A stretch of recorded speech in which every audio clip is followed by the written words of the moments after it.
Good evening, everyone, and welcome to the premiere episode of Golden Eagle Sports Report for the 2019-2020 school year. There's so much to get into. From men's and women's soccer to women's volleyball, we've got you covered. Buckle up, Marquette, because Golden Eagle Sports Report starts right now. Slam dunk! Oh, that's a poster.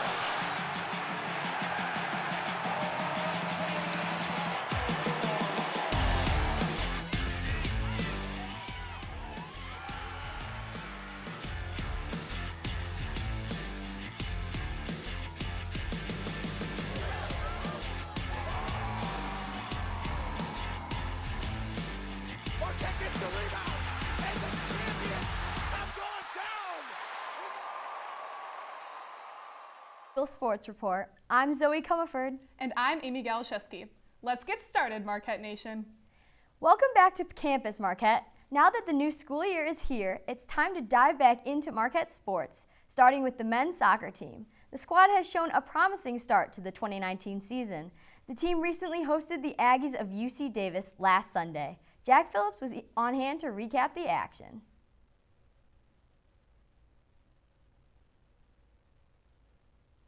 A bit chilly. Not the greatest day to witness Marquette men's soccer. Especially when both the Golden Eagles and UC Davis remained scoreless through 110 minutes of play. It didn't seem to be that we could put that final piece together. Very happy or very content with having a clean sheet. I think keeping a team like that floods forward and puts a lot of people in the box. Soccer can be a tough challenge. Running around for over 90 minutes sure doesn't help make things easier. And when this afternoon's match marks the second game in 3 days for both squads, it's no wonder why scoring becomes a lot more difficult. We feel very tired. The second game especially now, everybody felt a little tired. But yeah, I think we all kept fighting through it and all gave everything to play a good game and to not give up.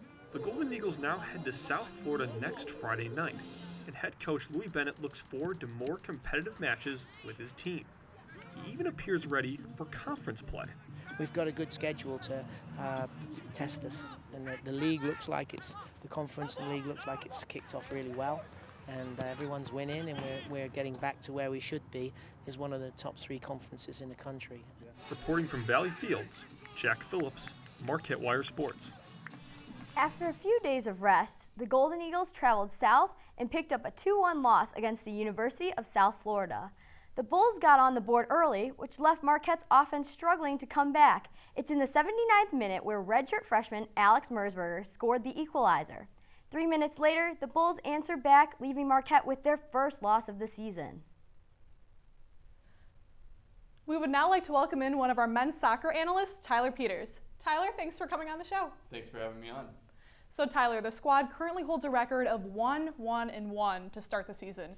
What are the 3 main takeaways that you've gotten so far? Well, the 3 main takeaways for me personally from what I've taken away from this team are the defense. They've looked better.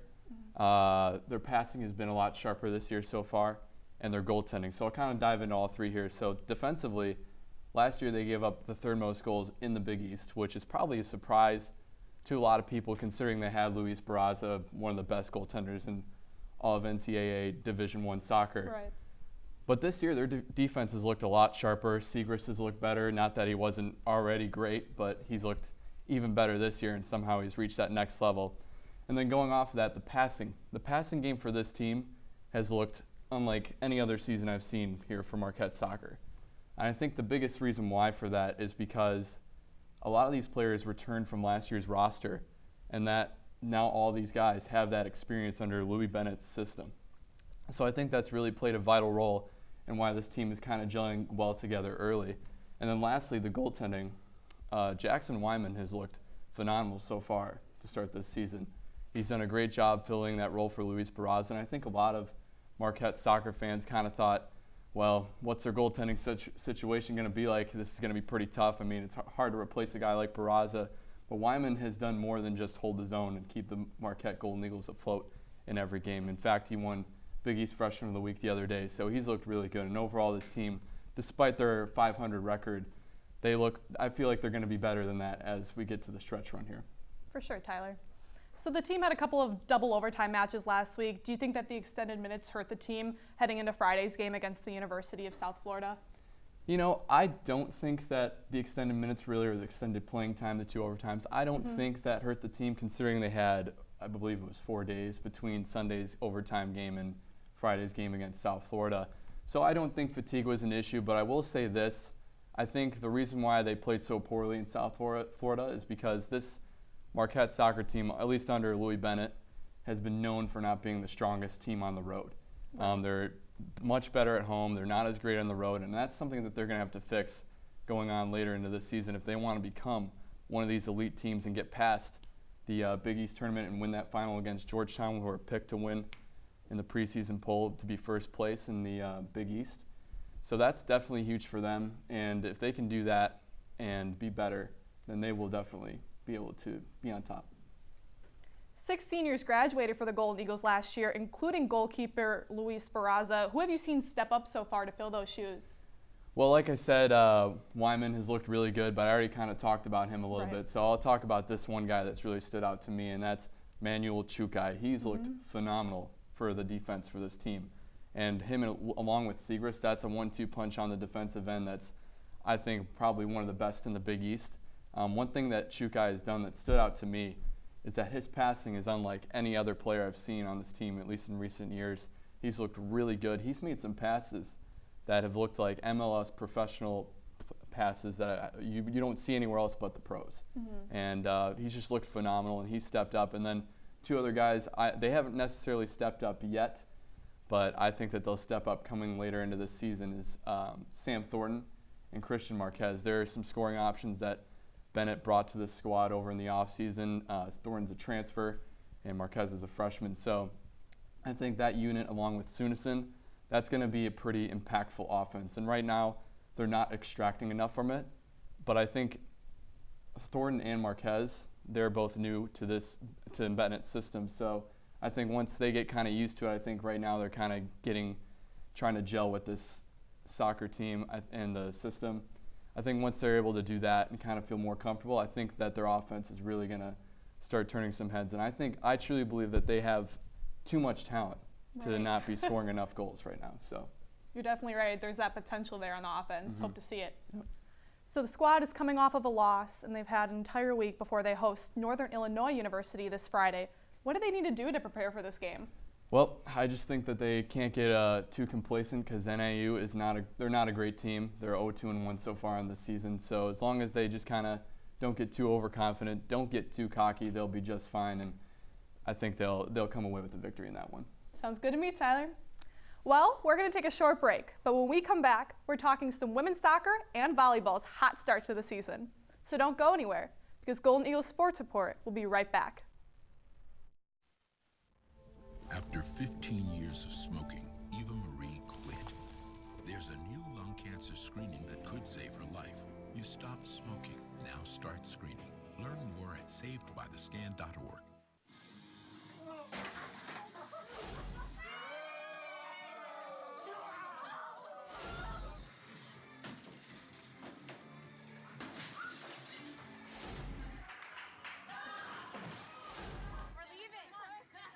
Most party fouls are pretty dumb. But if you decide to drink and drive underage, you could lose your license and your freedom. Underage drinking and driving. The ultimate party foul. Home fire drills give your family a plan of action. In a home fire, you may have less than 2 minutes to get out. So when you drill, show everyone 2 ways out of the house, pick a safe meeting spot, and get there in under 2 minutes. Then practice home fire drills at least twice a year. You can even make them fun. So everyone knows the sound and exactly what to do when they hear a smoke alarm. Go to ready.gov/firedrill and learn how to prepare your family for home fires.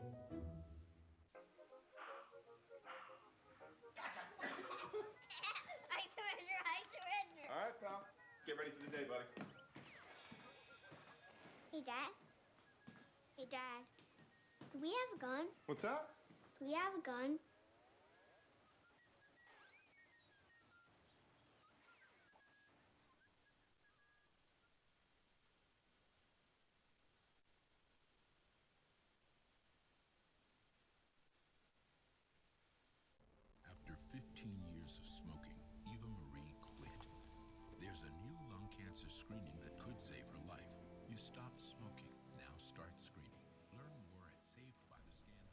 Welcome back to Golden Eagle Sports Report. Once again, I'm Zoe Comerford. And I'm Amy Galashewski. Now turning our attention to the women's soccer team. After a very disappointing 2018-19 season, which included only 2 conference wins, head coach Marcus Roders and his team are looking for much different results this season. However, the Golden Eagles started the new season with 3 straight losses, in which Marquette was shut out in all 3 games. But then last Sunday, the Golden Eagles hosted Michigan for their home opener, and it was another dull showing from the offense until junior forward Kylie Sprecher nailed the golden goal in double overtime to give Marquette their first win of the season. Shane Hogan has the story.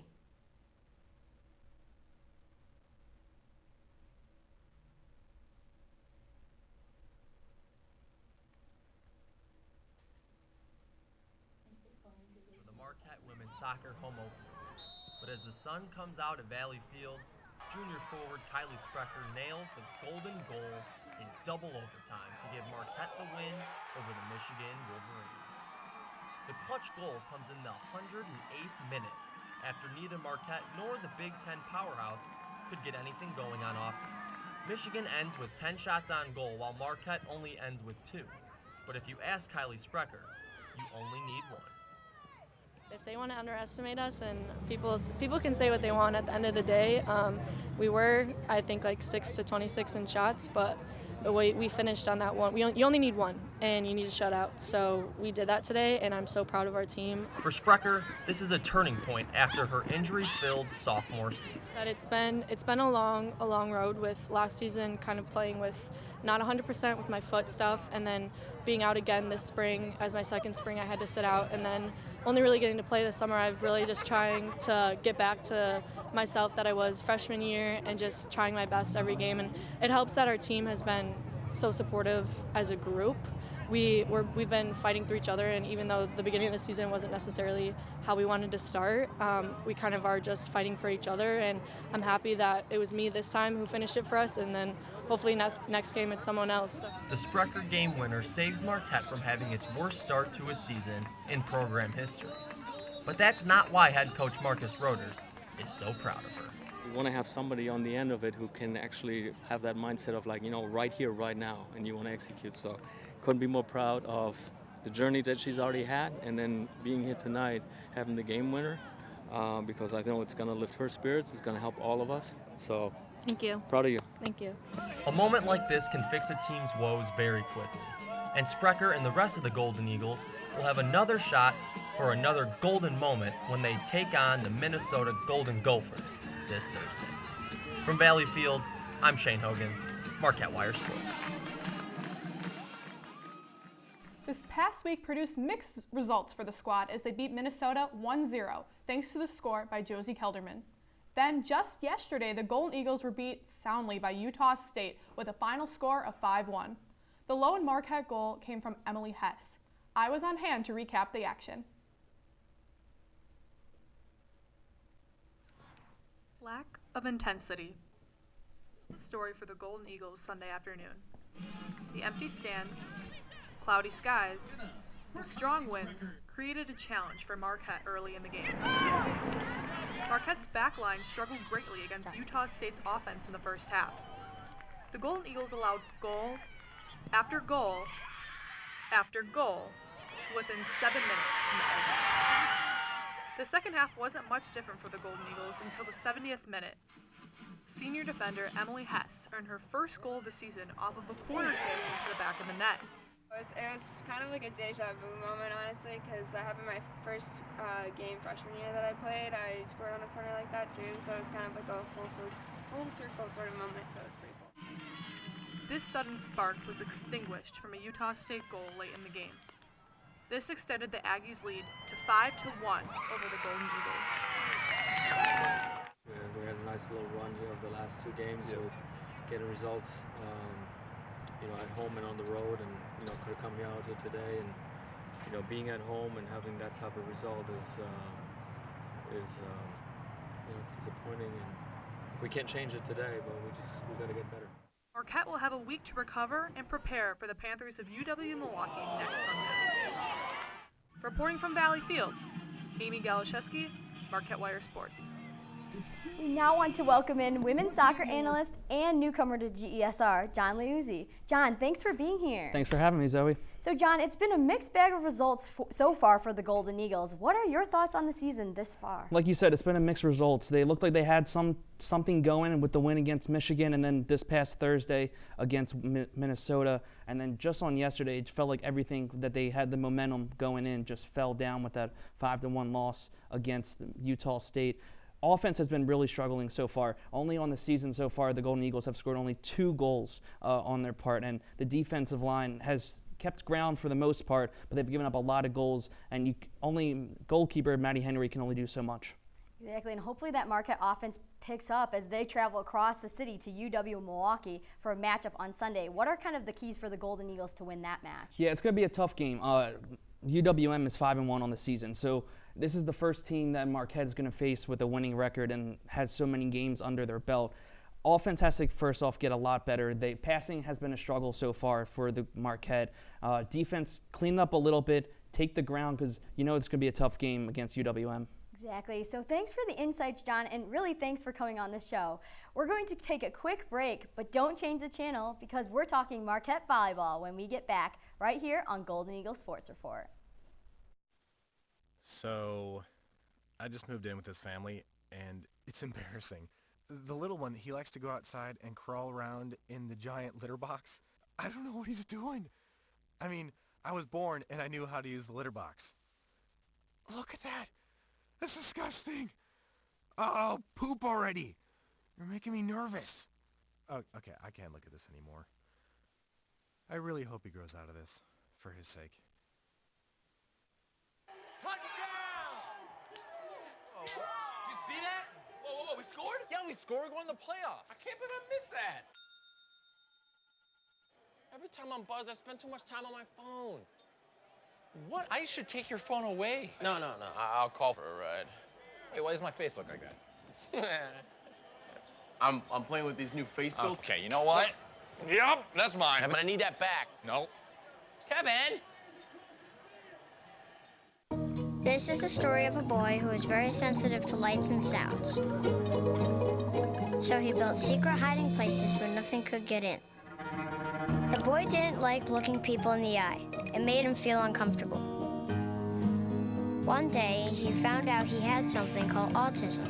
His family got him help, and slowly, he learned how to live with it better. Early intervention can make a lifetime of difference. Learn the signs at autismspeaks.org. Leah, did you put a new dent in that? This one? No. Were you texting and driving again? Yes. Hi, Leah. Hi, Dad. Sorry about your bumper.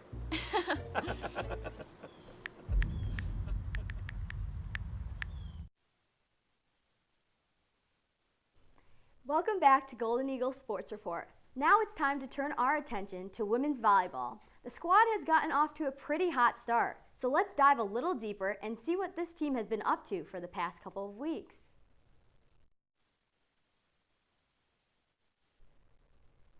To start off the 2019 season, the Marquette volleyball team went out west for the BYU Nike Invitational. After winning the first 2 matches in that tournament, the Golden Eagles faced off against then number 9 ranked BYU. Senior Allie Barber led the way for Marquette, notching a match-high 19 kills. Senior Lauren Speckman collected her first double-double of the season, tallying 31 assists and 13 digs. The Golden Eagles finished off the Cougars in 4 sets, earning the program's 3rd win against a top 10 program and handing BYU only its 4th home loss in the last 5 years. The Golden Eagles didn't stop there, as the team traveled west down I-94 for their annual battle against their home state rivals in the then number 4 ranked Wisconsin Badgers. Jack Phillips has more from the UW Fieldhouse. I'm sorry, so sorry. Home is where the heart is. That's usually the case for the number 11 ranked Golden Eagles. But travel just over an hour west, and your home state can completely turn on you. playing Wisconsin in general is always so much fun, and being them at home is just such an incredible feeling. So credit to them, they played amazing. Our team just had a great night, and everything came together for us in the end. Volleyball season may be back in action, but Marquette faces no easy task in their annual rivalry matchup against the number 4 ranked Wisconsin Badgers. Yet somehow, miracles can become reality. I'd say that our team was just riding a high right now. We knew that we could pull this off, but I think we were really gritty and we stuck with it, and it showed winning in 5. So just kind of running high on emotions right now. It's a great feeling. Not 1, not 2, but 3 sets in a row is what it takes for Marquette to complete the comeback and take this win against their home state foes right here in the UW Fieldhouse, giving the squad plenty of momentum moving forward for the rest of their 2019 campaign. And Syracuse and Baylor are 2 awfully good teams with plenty of firepower, so right now we got to recover a little bit. I told them they could have until 11 o'clock tomorrow to have fun with this, and then we got video at 11. And I'm proud of the team. I mean, they're a great group. To be down 0-2 on the road, just couldn't be happier for them, more proud of them. They're a hard-working group, and it was terrific to watch. Reporting from Madison, Jack Phillips, Marquette Wire Sports. Marquette finally returned home this past weekend and started off the first of 2 matches with a quick sweep against the Syracuse Orange. Shane Hogan has more from the Al McGuire Center. Senior year is full of laughs, and for the seniors of the Marquette volleyball team, Saturday means their last home opener. Good first home opener. Lauren Speckman and the rest of the Golden Eagles take care of business, defeating the Syracuse Orange in a 3-set sweep. The Al is a special place, obviously, for all of us, and I think that at the end of the day, it's just a great environment, and it is sad being my last one, but I know there's going to be a lot more this season. We're an older team, we know kind of what we're doing. We get into these tight environments, and we all know that we can rely on each other, so being resilient definitely helps that. The team has their highest ranking in program history, and after defeating number 4 ranked Wisconsin, more eyes are on the Golden Eagles. However, the team isn't feeling that pressure. I don't think so. I mean, these guys want attention, right? So they're happy when people think that they're good. So big one tomorrow, for sure. It is nice to kind of be noticed and be recognized and have our team playing well, but I think it's just volleyball, and we got to play together, and that's what we'll do for the rest of the year. There are positive vibes inside the Al as Marquette gets ready to host number 17, Baylor, on Sunday. That's a great team. I'm really excited. They've done a ton of great building, I think, and they're incredible. And I'm really excited to see what we have to do, and the fact that it's at the Al is even better, I think. So it'll be a lot of fun. From the Al McGuire Center, I'm Shane Hogan, Marquette Wire Sports. But wait, there's more. The Golden Eagles faced off against then number 17 ranked Baylor Sunday afternoon. But this time, things didn't exactly go according to plan. Jack Phillips reports from the Al McGuire Center. 5 wins, 0 losses. Unstoppable. By the way, I'm not talking about the Marquette women's volleyball team. Give credit to Baylor, they were excellent. I was aware that they'd be that physical of a blocking team and that would cause us some problems. But to beat those guys, I think everybody's got to play good at the same time, and we weren't today. We didn't play our best. And credit to them for making us look that way. In a game full of shock for the Golden Eagles, losing on their home floor here in the Al McGuire Center definitely takes the grand prize, and it comes thanks to junior star outside hitter Yosiana Presley. She's terrific. In my opinion, she's a first-team All-American. She's probably one of the best 3 outside hitters in the country, from the front row, from the back row. She's a really special player. She does that to a lot of people. Marquette takes its first loss of the season Sunday afternoon against the Baylor Bears, and in straight sets nonetheless. But with teams like Illinois and Illinois State on the horizon, the Golden Eagles will have plenty of chances to get back on the right foot. Reporting from the Al McGuire Center, Jack Phillips, Marquette Wire Sports.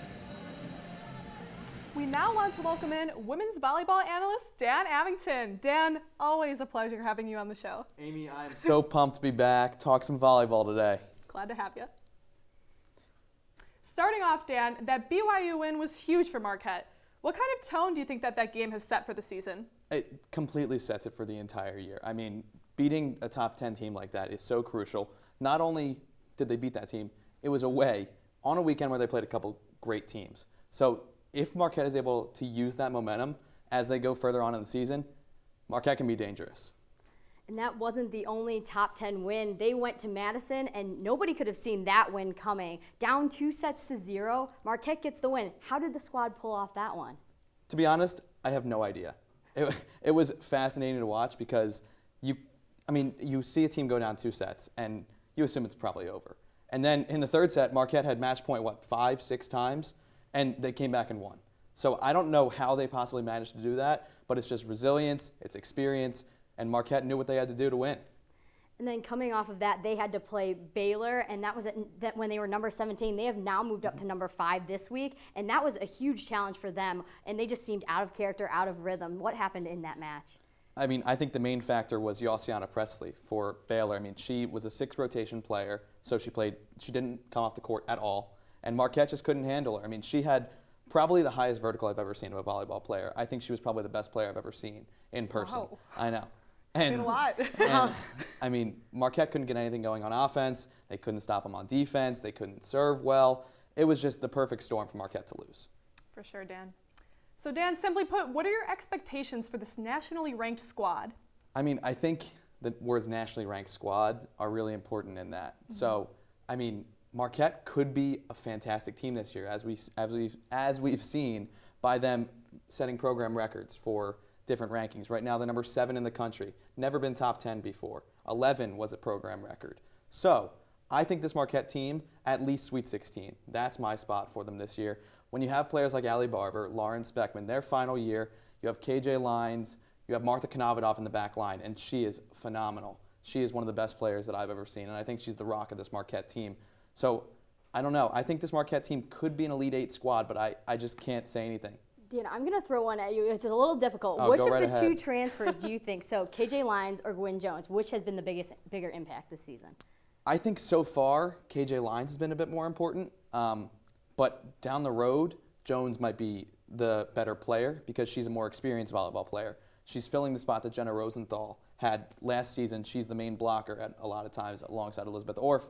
But I think KJ Lines, she is such a good player. She's able to pack so much power onto her ball. She's a 6th rotation player as well, so she doesn't leave the floor most of the time, other than when Katie Shesso comes in to play a bit better defense. But I think they're both great players, really important additions. And then do you think, even though they lost Jenna Rosenthal and Anna Hawk, have they grown in depth at all?